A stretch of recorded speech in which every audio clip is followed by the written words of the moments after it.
When you look at all the teams this season, Gary, I think it would be very hard to argue to say that Arsenal haven't been the most impressive team, at least thus far. They're exceeding expectations. They are the front runners for the title. But where would Fulham fit under the list of teams that have been most impressive, have overachieved even this season? You would have to put your former side, Brighton's, name into the hat as well.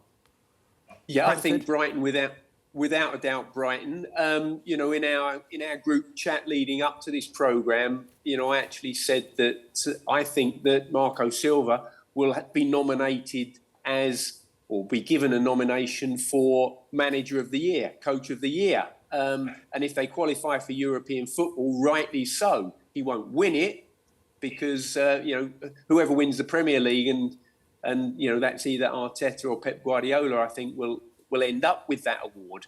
But yeah, without doubt.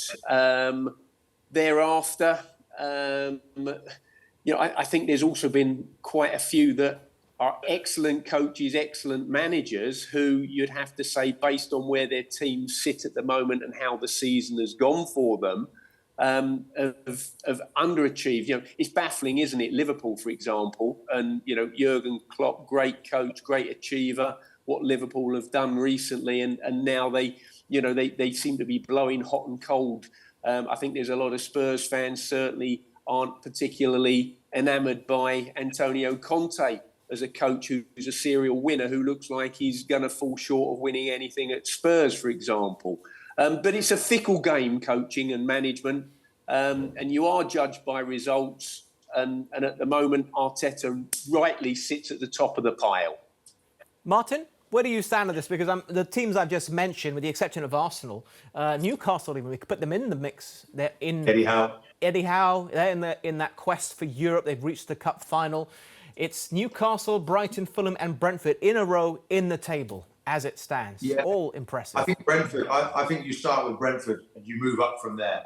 Those three clubs in front, Fulham, Brighton. I think Brighton have been, honestly, the way that they play their football. Looking at what West Ham, I know yesterday was quite a melee playing against Leeds. That can happen. A lot of emotion in that game.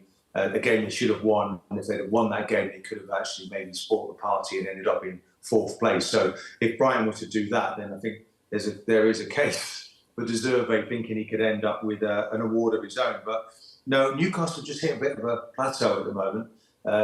No winner thinking about 7 or 8 matches, so Eddie needs to find a way to start scoring goals.